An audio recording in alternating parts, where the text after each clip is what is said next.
Banyak banget nih yang bingung antara ambil Fujifilm X-T3 atau Fujifilm X-10 di tahun 2022 ini.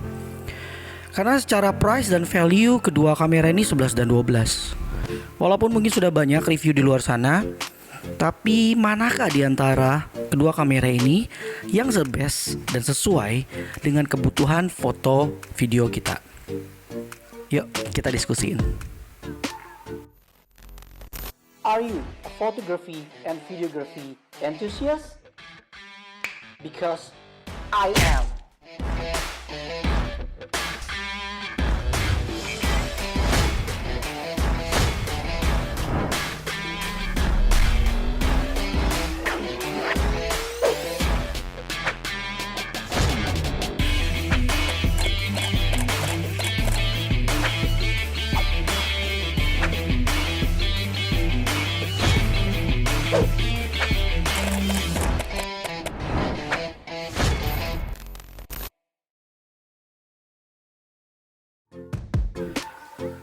Di atas kertas, Fujifilm X10 memang kamera yang lebih baru dan juga entry level di kelasnya.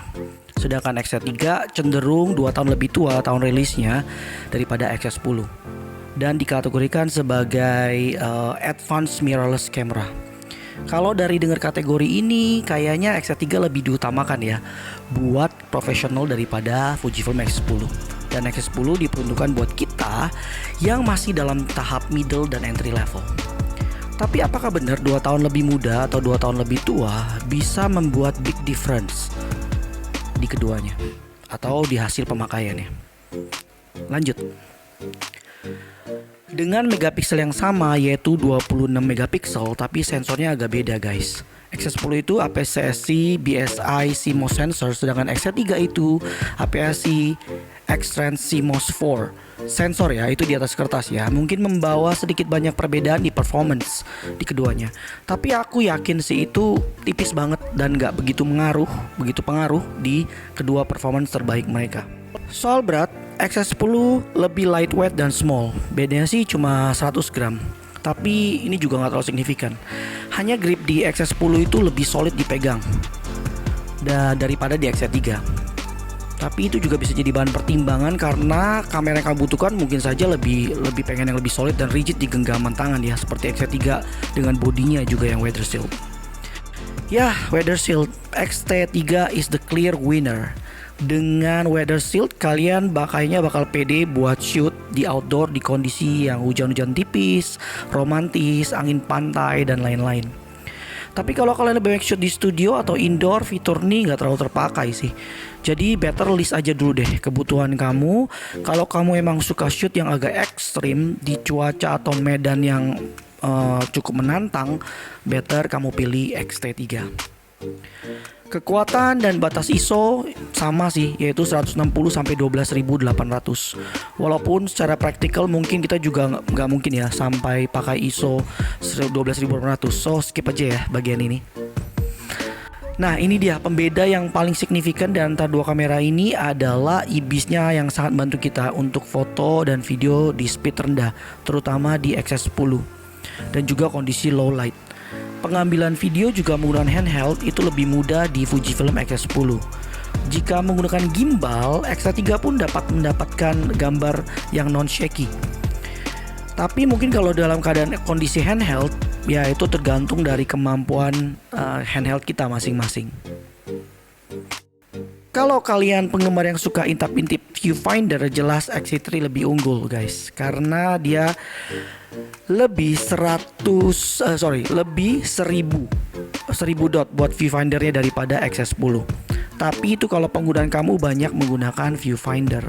Tapi kalau buat LCD sih X10 udah fully articulated screen yang lebih fitur daripada X3. Dan kamu juga bisa utak-atik LCD-nya ke segala arah. Apalagi buat self portrait atau vlog seperti ini bakal ngebantu banget. Dan buat kamu yang suka burst foto, X3 lebih di atas X10 dengan perbandingan 8 frame per second atau 11 frame per second. Buat aku yang jarang burst ya mungkin fitur ini gak terlalu terpakai. Ya sesuaiin aja ya dengan kebutuhan kondisi foto dan video kamu. kondisi foto kamu terutama. Yang menarik lagi nih, ternyata spek video mereka pun sama. Keduanya bisa merecord sampai 4K. Dah video resolution udah puas banget lah untuk diekspor ataupun kebutuhan cropping di video. Buat aku pribadi masih banyak bermain di Full HD, beberapa kali pernah coba 4K di X3 untuk keperluan pembuatan video yoga dan lain-lain. Aku set di F-Log. Untuk wedding aku nggak pernah pakai untuk F-Log karena aku selalu pakai Ride SOOC video langsung dari kameranya di Fujifilm X-S10. Lanjut ke high speed video nih ya. Buat aku alasan utama aku ke X-S10 selain ada classic negative film simulation adalah karena 240 fps nya. Pertanyaannya, bukankah 120 fps itu aja udah cukup? Iya sih sebenarnya, tapi dengan 240 fps kita bisa lebih banyak menginsert super slow-mo dari mungkin cincin atau couple yang natural saat mereka berlari, saat pre-wedding ataupun wedding. Ya semua tergantung kebutuhan kamu ya. So choose wisely whether you are going to use 120 atau 240 fps. Dan oke, yuk kita simpulin aja secara cepat. Pertama, kamu pilih X3 karena weather shield, lebih dust proof, lebih rigid dan solid bodinya, dan juga pasti water resistant atau weather resistant. Kedua, double slot cards, jadi bisa pisahin foto dan video pengambilannya. Lalu 3.75 lebih faster buat shooting burst, juga 50% faster yang katanya speednya bisa sampai 1/8000. Harga secondnya juga lebih murah sih daripada harga secondnya X10, so cukup menggoda. Dan buat kalian yang pilih X10 karena satu, yang pasti lighter, smaller, compact, istilahnya nggak ribet, langsung choose foto dan video. IBIS-nya jelas banget buat foto dan video pas low light. IBIS-nya kepake banget buat kamu yang suka handheld atau slow menggunakan shutter speed yang slow. Ada fitur HDR mode, aku nggak pernah pakai sini. Dan lebih murah daripada harga barunya X-T3. Kalau ngomongin soal harga, wah bakal debat habis ya. Sensor dan film simulation yang baru, seperti aku mention tadi, film simulationnya klasik negatif, juga sensornya yang baru. So who's the clear winner? Kalau buat aku ya, buat aku pribadi ya, jelas X-S10. Karena beberapa alasan yang tadi sudah aku sebutkan di atas atau sebelum video ini. So kalau kamu punya pendapat yang berbeda, tulis komen di bawah. Kita diskusin bareng-bareng sesuai dengan kebutuhan kamu. Apakah untuk 2022 kamu memilih Fujifilm X-S10 atau Fujifilm X-T3?